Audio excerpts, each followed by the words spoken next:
Monster Hunter Now.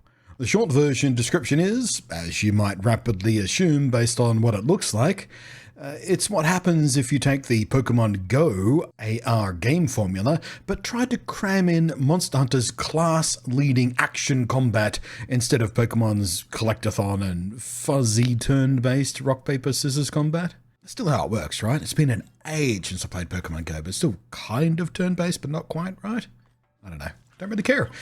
I feel reasonably safe that if you found your way to this video, though, you're pretty aware of what this is, and you don't need me cracking it down any further than that. That was just a courtesy for any new people who might have stumbled in accidentally somehow. And if you're on my channel and somehow have never heard of Pokemon Go, unlikely, or Monster Hunter, slightly more likely, hi! I guess you'll be learning some neat stuff today. Now, well, it's designed ground up to be a mobile game, obviously, and it's also made by Niantic, same people who did Pokemon Go, as you might imagine, because, well, the overworld map looks very familiar, doesn't it? But with that also comes pretty much exactly the same kind of toxic, predatory, manipulative, exploitative, and just plain gross microtransaction bullshit that helped push me away from Pokemon Go after 3 months with it. For example, an absolute core mechanic of Monster, that being the crafting of health potions and other consumable buffs and whatnot, all tied into a crafting system that relies on thoughtfully and dutifully gathering harvestables from the environments as you explore and hunt and whatnot. That's gone. Now you just pay for your health potions. And I mean pay, like real money in the shop. Oh, sure, you can do it with some in-game currency that you earn in dribbles, but that is not even close to being able to sustain what you need. And they do give you a small handful of freebies every day to try and keep you in the gameplay loop, to keep you coming back, in the hopes that you'll wind up spending because you get frustrated with how little you can actually play until you start spending. So yeah, they're counting on having you pay for your heals. Oh, you do heal slowly on their own over time, very, very slowly. That way they can say, oh, well, you don't have to buy the heals. You can just wait for hours until you heal again, and then you can't heal after each battle because you have to wait some more time for you to heal up naturally again. Yeah, that's I see right through you, Niantic. You're full of shit, and we all see it. You've got that alongside things like paintballs, which you can also buy, of course, which serve to kind of reserve monsters for fighting at more convenient times. You've got orbs and droplets that boost your range on the overworld map so you can reach things without walking directly to them as far, selling you a solution to a problem created purely by the game design. You can buy in-game gold, you can buy inventory expansion, you can buy a second kind of in-game currency, you can buy what amounts to a subscription to the in-game currency being delivered to you in dribs and drabs, and this is just the stuff they launch with. This is what they want to show you at launch to give you a good impression. Ask any, and I mean any, Pokemon Go player who was there at the start. It only gets more hostile from here. Once they think they've captured a stable player base that won't leave them quite so easily, when they start being abused, that's when they start getting really slimy. And it fucking sickens me. But while it sickens me, it works, obviously, or it would have vanished by now for other business models. But frankly, if you took all of that crap out and replaced it all with like more traditional Monster Hunter crafting, for example, and asked for a one-time buy-in price like a normal console game does, I'd be really quite a lot happier with this game. Because the basic gameplay, as dumbed down as it is by necessity of having to make it a tap-poke-swipey kind of interface for phones, it's actually not too bad. It might even be good. Oh, don't get me wrong, it's a universe away from the exquisite nuance and the finely honed and perfectly tuned craft of the real Monster Hunter games combat systems, which are the mark by which I measure every other action combat game against. It's so good. But it is better than I expected, and more subtle. The first couple of hours you will be spending mostly just spam tapping on brain-dead low-level monsters as the game tries to guide you through its various mechanics and systems and whatnot. And you will be doing that with a sword and shield, whether you want to or not, because that's the only option you have. It will take 2 or possibly 3 hours of gameplay before the other weapons are made available to you for crafting. But once you get past about level 14 or so, or chapter 2 of the story, by which point you'll have access to all the weapons. The greatsword unlocks first, and then all the rest unlock all at once, just a little bit later on after that. Well, I say all the weapons. All the weapons that this game has. We're going to come back to that point because, ugh. Anyway, at about this point, the monsters become more interesting to fight. They level up, they get more complex, you get more options to fight, and the fights are decently engaging, for the kind of short blast style they're going for, at least. When this game was first announced, we learned that there's tap, hold, and swipe maneuvers, and swipe for dodge, and tap and hold for weapons, and that's really tremendously oversimplified for the system that Monster Hunter is known for. And we saw that monsters flash bright red before they attack, and this too is extremely dumbed down from what real Monster Hunter players are used to, which is a much more finessed game. The core of Monster Hunter, and the reason most people like it, is it has an extremely high skill ceiling. The better you know monsters' behaviors, their noises, their roars, their growls, their postures, their movements, their tells, the way they sidestep, the way they shuffle down, you learn all of that behavior stuff, and you can better anticipate them, predict them, and then position yourself to better counterattack after they've done what they're going to do, or what you think they're going to do, and then you can punish them for it, and it feels so good when you get it right. And I feared the red flashing telegraphing and simplified movement system limiting to basically a 2D circle around the monster, and only dodging and stuff like that would make this game not feel even close to Monster Hunter. Like, how could it? But to the credit, it does actually feel just a little bit Monster Hunter-y. The weapon animations and meaty sounds help a lot with that, but it is also still about knowing which way to dodge. How far? Do you need a double dodge? Do you need to sidestep? Which way do you sidestep? Do you need to leap backwards? The red flash only tells you an attack is about to come. You still have to recognize which attack it's going to be and what your positional response should be. So in that way, it still feels like Monster Hunter, dumbed down, and I'm going to use that phrase again and again and again, I'm sure, but you know, it has the whiff of Monster Hunter about it, and screwing this up is still pretty punishing. So yeah, while it's definitely not Monster Hunter, it feels closer to Monster Hunter than I anticipated. Next problem though, Monster Hunter now only has sword and shield, greatsword, longsword, hammer, light bowgun, and bow. 6 of the 14 weapons players are used to having in the real Monster Hunter games, or at least in the modern ones. And yes, Frontier players, I hear you in the back of the room. I know. In any case, every last one of my personal favorite and main weapons, that being the Charge Blade, the Insect Glaive, the Switch Axe, the Hunting Horn, they're all missing from the game. And to make it worse, light bowgun, something that is in now, and a weapon I do like using, is nerfed so hard it is barely recognizable as the same weapon. The point of the light bowgun is maneuverability combined with flexibility of ammo. Right tool, right job, right time. Slicing ammo, piercing ammo, concussive, elemental, used in combination and in sequence to combo up on the monster and just lock it down. It is so satisfying when you get it all right. But here, no. All you have is a floaty gyro aim to deal with, and two types of ammo really, and not really that much control over when you get to use them from what I can see. I don't know if I understand this weapon and how it's been engaged with this game, quite frankly. I might be doing something wrong, but oh my god, does it not feel like light bowgun.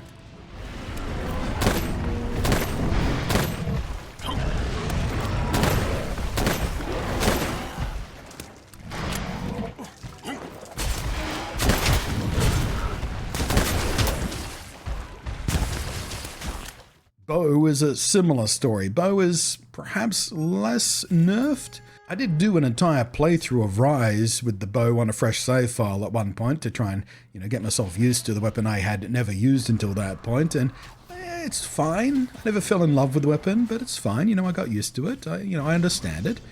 But, yeah, gone is its whole design philosophy, basically, dumbed all the way down to a very basic, literal bow and arrow kind of situation. You still got the Dragon Piercer, and you've got the wibbly-wobbly gyro aim, which does not work that well, and no, I'd be interested to find out if any bow and light bowgun mains are going to enjoy their weapons in what this game has done to them.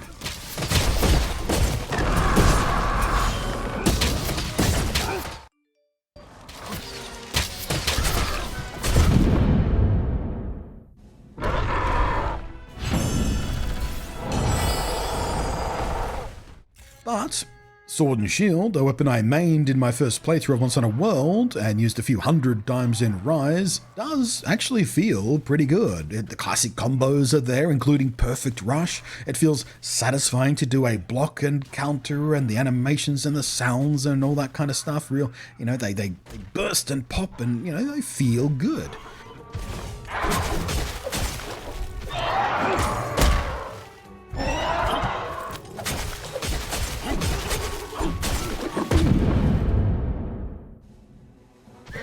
Hammer too feels pretty great, thanks in large part to the animations and sound design doing a lot of heavy lifting to make this feel like a meaty, brutal, impactful weapon.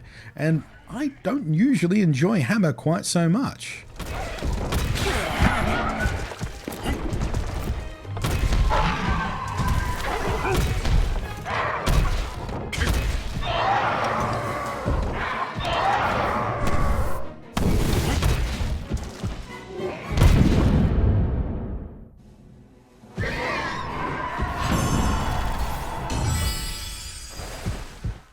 Greatsword is similarly handled, although somehow it feels a little more gimped than Hammer.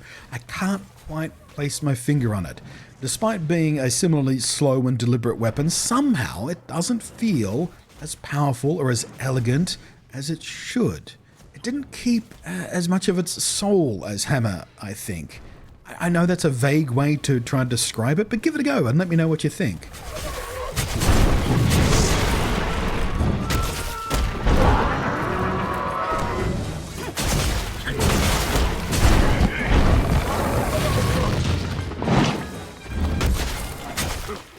Longsword is, well, it's still the weeb stick, really. It's full of style points for looking and feeling cool and not a lot else.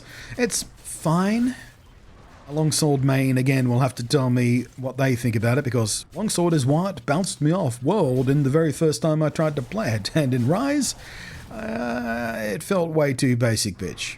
I did a self-imposed challenge in my save file in Rise. I did 100 hunts with each and every last one of the weapons, and longsword is, yeah, it's a very forgettable weapon for me as far as that experience goes.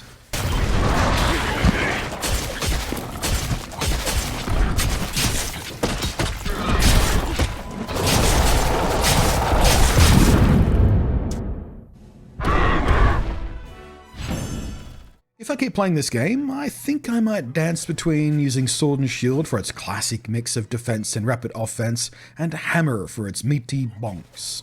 And I will keep trying the light bowgun because, again, I think I'm just not quite getting what the intent was with how they redesigned and rejiggered it for this game. I want to like light bowgun. I have a blast with light bowgun in Rise, and it just, yeah, it doesn't feel right here. I'm missing something. I know it. When it comes to multiplayer, it actually worked quite well, especially when I was running Hammer, because with at least one other player pulling aggro, it made it a lot easier to position and charge the big bonks. But I also have to keep in mind that this was morning one of day one of the game's launch here in Australia, so I didn't actually find that many other players to match with. I counted 6 different usernames in total in my wandering through the Sydney CBD between 7 and 10 a.m. this morning. And chances are that's all there was. It's a Thursday morning in Sydney City. I wouldn't expect too many people to be playing video games on their mobiles at that point. I wonder on the weekend might provide more players, so I might give that a try. And even when there was some local people detected today, the most I ever had was 2 in the same area at once. Half the time I timed out waiting and hoping they joined, and when I did get a join, even if there were 2 players local, 1. The 2-player hunts was all I could ever manage in my experience so far. Now, Monster Hunter doesn't have nearly the public profile as Pokemon, and the novelty of this style of GPS-based AR game has long since worn off, so I never expected the same kind of swarms of people as I saw in the first weeks of Pokemon Go, which was a truly global phenomenon. But I am pretty sure I physically spotted at least one of the guys I did match with. He stopped to stare at his phone as the hunt started. I was looking around for it, trying to find them. And he moved on the very instant we were done with the hunt. If that was a coincidence, it was a quirky one.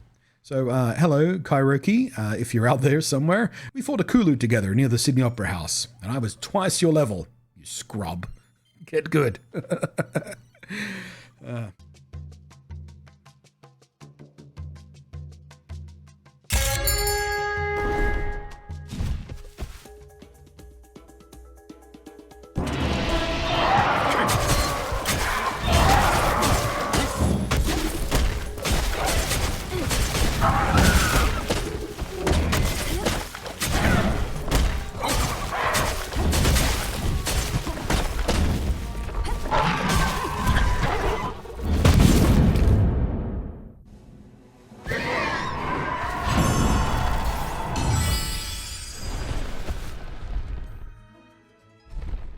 Oh, you'll notice, by the way, all of my gameplay is in portrait mode. Not too surprising for a mobile game, I know, but this game does actually support landscape play. Kind of, sort of, in perhaps the most sloppy, half-assed, stupid way I have ever experienced in a mobile game. I don't know why they bothered at all, frankly. Only the hunt. And when I say that, I mean only the active part of the hunt responds to a horizontal landscape posture on your phone. The overworld, the UI, the inventory, the crafting screen, the hunt results page, the hunt start page, even the damn splash screen at the end of the hunt before the hunt is even quite actually finished, all flip to vertical, making trying to play this in landscape a nightmare of constant phone flipping. And frankly, the way the gameplay is designed, you don't actually gain much in landscape mode anyway. You'd think you'd have better situational awareness, but actually, because this is all dumbed all the way down, and the monsters barely move around, and there's zero other environmental aspects, zero other small monsters, zero environmental traps, zero plants, zero hazards, zero environmental buffs, zero walls and ledges on which to climb to try and do a mounting maneuver. There's nothing. There's nothing to see with a wider field of view, and certainly nothing useful to see. Oh, and yeah, when it comes to items that we're used to using mid-hunt, like traps, for example, a fairly core part of Monster Hunter, yeah, there's none of those. Weapon and armor skills are here, though. Some new ones specific to this gameplay style, in fact, like Lock-On, an armor skill the tutorial guides you to that lets you target specific monster parts if you're looking for part breaks for crafting weapons and armor and things like that. Which, yes, part breaks are in the game, kinda. And it's the same with weapons, which have a leveling system to unlocking special abilities or combos at particular levels. So there is, a fair amount of variety and flexibility possible in combat, especially compared to what you see at first blush in the game. And again, if this wasn't a microtransaction-infested Niantic game, and it was built to just be a fun game first and only a fun game, without the sickening mobile game crap, I'd be pretty into it as a mobile experience, at least, for some quick blast Monster Hunter-style gaming while on the go. But it is infested with mobile crap, and at every turn you see it, and it really does suck so much of the joy out of the game in the many, many ways it limits you and restricts you unless you start paying and keep paying. An utter waste of an interesting way to adopt Monster Hunter into a short-fire mobile game. I'll keep playing for a while, I suspect, but I absolutely expect I'll fall off before the year is out. Much like I did with Pokemon Go, I can't see me being tied to this game for more than a couple of months. Which seriously is a pity. This is close to the kind of thing I'd want for a quick blast mobile Monster Hunter game. It's not very close, but it's closer than I expected. Yeah, end of the day, it's worth a try. See how you feel about it yourself. It's not terrible. Maybe you don't react as strongly to some of this mobile stuff as I do. And if you have some self-control and aren't particularly vulnerable to the fetid manipulations and exploitations of these kind of mobile game monetization systems, absolutely give it a go. If you are a little bit more vulnerable to that kind of stuff, though, and they are designed to prey upon certain vulnerable people, which is one of the reasons I hate them so much, please do yourself a favor, stay away. Poison lives here. The underpinnings of the game are not good enough for you to risk your mental health and your wallets and whatnot on it.